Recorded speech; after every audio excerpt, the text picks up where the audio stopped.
নমস্কার বন্ধুরা, ডলি রন্ধনশালায় সবাইকে স্বাগত। আজকে তোমাদের সাথে শেয়ার করব মাছের ঝোলের একটা সম্পূর্ণ নতুন রেসিপি।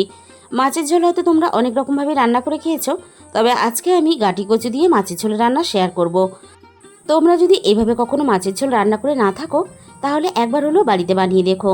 মাছের ঝোল রান্না করাটা যেমন সহজ, তেমনই কিন্তু খেতে হয় খুবই সুস্বাদু।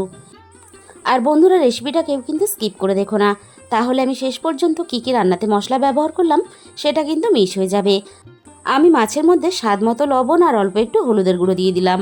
এবার আমি মাছের গায়ে লবণ আর হলুদটা খুব ভালোভাবে মেখে নেব। লবণ আর হলুদ দিয়ে আমি মাছটাকে বেশ ভালোভাবে মেখে নিয়েছি। এখানে আমি বেশ কয়েকটা গাঁটি কচু মাঝখান থেকে দু টুকরো করে কেটে নিয়েছি, আর একটা বড় সাইজের আলু কেটে নিয়েছি। তাহলে চলো রান্নাটা আমি কিভাবে করেছি এবার সেটা দেখে নেওয়া যাক।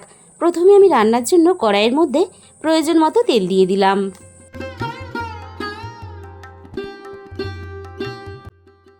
প্রথমে আমি মাছটাকে ভেজে নেব, তার জন্য তেলটাকে খুব ভালোভাবে ধোঁয়া ওঠা গরম করে আমি কড়াইয়ের চারিদিকে একটু লাগিয়ে নিলাম। তেলটা খুব ভালোভাবে গরম হয়ে গেছে। এবার আমি মাছগুলোকে ভাজার জন্য তেলের মধ্যে দিয়ে দেব।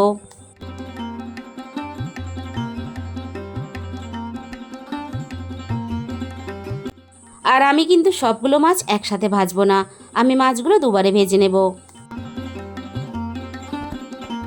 মাছের একটা সাইড আমি ভালোভাবে ভেজে নিয়েছি, অপর সাইডটা ভাজার জন্য আমি মাছগুলোকে উল্টে দেব।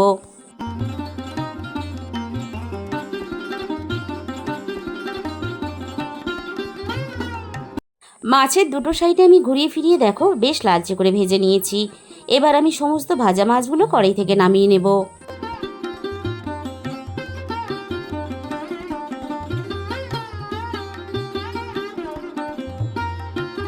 বাকি মাছগুলো ঠিক একইভাবে ভাজার জন্য আমি তেলের মধ্যে দিয়ে দেব।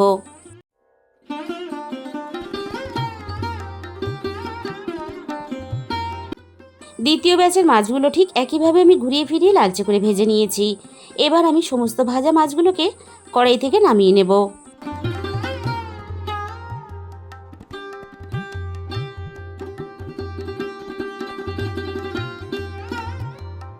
কড়াইয়ের মধ্যে যেটুকু তেল আছে ওই তেলেই আমি রান্নাটা করে নেব। এবার আমি তেলের মধ্যে ফোড়নে অল্প একটু কালো জিরে দিয়ে দিলাম। জিরেটাকে হালকা একটু ভাজা ভাজা করে নিয়ে এবার আমি কেটে রাখা আলুগুলো ভাজার জন্য তেলের মধ্যে দিয়ে দেব।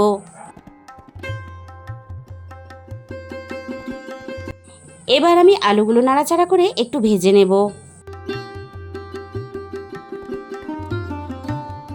3-4 মিনিটের মতো আমি আলুগুলো নাড়াচাড়া করে ভেজে নিয়েছি। এবার আমি কেটে রাখা গাঁটি কচুগুলো দিয়ে দিলাম। এবার আমি আলু আর কচু একটু সময় নিয়ে নাড়াচাড়া করে বেশ ভালোভাবে লালচে রং ধরিয়ে ভেজে নেব। আলু আর কচু একটু নাড়াচাড়া করে ভেজে নিয়ে এবার আমি রান্নার স্বাদ মতো লবণটা দিয়ে দিলাম। এবার আমি লবণ দিয়ে আলু আর কচু আবারও একটু নাড়াচাড়া করে আরও একটু ভালোভাবে ভেজে নেব। এদিকে আলু আর কচুটা ভাজা হতে থাক। এবার আমি এই রান্নার জন্য একটা মশলা বানিয়ে নেব। তার জন্য আমি মিক্সির জারের মধ্যে অল্প একটু দিয়ে দিলাম আদা কুচি, আর একই সাথে আমি এখানে দিয়ে দেব 1 চামচ কালো সর্ষে। আমি এখানে কালো সর্ষেটা রান্নাতে ব্যবহার করেছি, তোমরা চাইলে কিন্তু হলুদ সর্ষেটাও রান্নাতে ব্যবহার করতে পারো। এবার আমি এখানে মাঝারি সাইজের একটা পেঁয়াজের টুকরো দিয়ে দিলাম, আর একই সাথে আমি এখানে একটা বড় সাইজের টমেটোর অর্ধেকের একটু বেশি দিয়ে দিলাম, আর একই সাথে আমি এখানে ঝালের জন্য দিয়ে দেব 3টে কাঁচা লঙ্কা। সব কিছু একসাথে ভালোভাবে পেস্ট হওয়ার জন্য এবার আমি এখানে অল্প একটু জল দিয়ে দিলাম। জল দিয়ে এবার আমি সব কিছু একসাথে দেখো বেশ ভালোভাবে একটা মিহি পেস্ট বানিয়ে রেডি করে নিলাম। মশলাটাকে একটা সাইডে রেখে দিয়ে আবারও আমি রান্নার দিকে চলে এসেছি। আলু আর কচু আমি বেশ ভালোভাবে নাড়াচাড়া করে ভেজে নিলাম। আলু আর কচু আমি একসাথে বেশ লালচে করে ভেজে নিয়েছি। এবার আমি এখানে অল্প একটু জল দিয়ে দিলাম, যাতে রান্নার গুঁড়ো মশলাগুলো দেওয়ার সাথে সাথে পুড়ে না যায়। এবার আমি দিয়ে দেব রান্নার একে একে গুঁড়ো মশলাগুলো।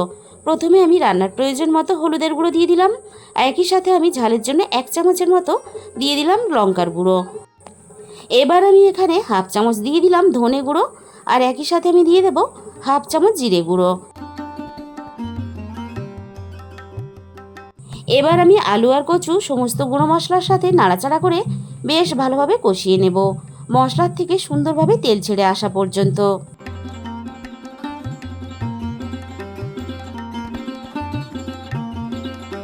সব কিছু আমি একসাথে নাড়াচাড়া করে বেশ ভালোভাবে কষিয়ে নিয়েছি। আর মশলা থেকে সুন্দরভাবে তেল ছেড়ে দিয়েছে। এবার আমি পেস্ট করে রাখা মশলাটা দিয়ে দিলাম। আবারও আমি সব কিছু নাড়াচাড়া করে আরও একটু কষিয়ে নেব, পেঁয়াজের কাঁচা গন্ধটা চলে যাওয়া পর্যন্ত।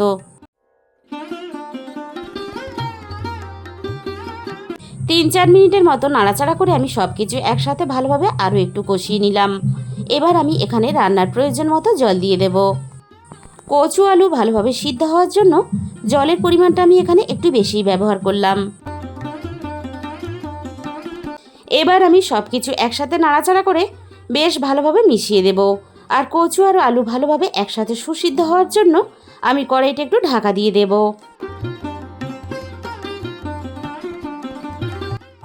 মিনিট 15-20 মতো আমি রান্নাটা করে নিয়েছি। এবার আমি কড়াই থেকে ঢাকাটাকে সরিয়ে নিলাম। এবার আমি রান্নাটা একটু নাড়াচাড়া করে দেখে নেব আলু আর কচু ভালোভাবে সিদ্ধ হয়েছে কিনা।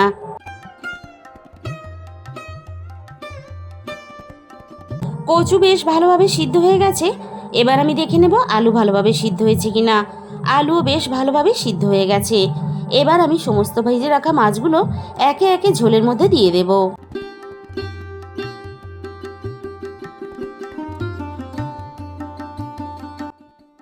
আমি এই রান্নাটা রুই মাছ দিয়ে করছি। তোমরা চাইলে কিন্তু তোমাদের পছন্দ মতো যে কোনো মাছ দিয়েই এইভাবে রান্নাটা করতে পারো। তোমরা তোমাদের পছন্দ মতো যে কোনো মাছ দিয়ে এইভাবে রান্না করে দেখো, রান্নার টেস্ট কিন্তু দারুণ হয়। এবার আমি মাছগুলোকে নাড়াচাড়া করে ঝোলের মধ্যে ভালোভাবে মিশিয়ে দেব। ঝোলের মধ্যে আমি মাছগুলোকে বেশ ভালোভাবে নাড়াচাড়া করে মিশিয়ে দিয়েছি। রান্নাটা আমি আরও একটু সময় করে নেব। মিনিট 5 মতো আমি ঝোলের মধ্যে মাছগুলো ফুটিয়ে রান্না করে নিয়েছি। মাছগুলো বেশ সুন্দরভাবে নরম হয়ে গেছে আর মাছের মধ্যে সমস্ত রান্নার তেল মশলাও চলে গেছে। এবার আমি অল্প একটু দিয়ে দিলাম গরম মশলার গুঁড়ো। বন্ধুরা, তোমরা যদি এইভাবে কখনো মাছের ঝোল রান্না করে না থাকো তাহলে একদিন হলেও বাড়িতে অবশ্যই রান্না করে দেখো। তাহলে বন্ধুরা, আজকের এই রেসিপিটা ভালো লাগলে ভিডিওতে একটা লাইক করে দিও আর কমেন্টের মাধ্যমে জানিও তোমাদের কেমন লাগলো। আর যে সমস্ত নতুন বন্ধুরা এখনও পর্যন্ত আমার চ্যানেলটা সাবস্ক্রাইব করনি, এরকম নতুন সহজ ঘরোয়া রেসিপি পেতে আমার চ্যানেলটা সাবস্ক্রাইব করে আমার পাশে থাকার অনুরোধ রইল। আর তার সাথে সাথে পাশে থাকা বেল আইকনটা ক্লিক করে অল করে দিও। তাহলে আমি যখনই কোনো নতুন রেসিপি আপলোড করব সবার আগে তোমার কাছে পৌঁছে যাবে। আর তোমাদের মূল্যবান সময় দিয়ে আমার এই রেসিপিটা এতক্ষণ সময় ধরে দেখার জন্য তোমাদের সবাইকে অসংখ্য ধন্যবাদ। আজকে তাহলে এই পর্যন্ত।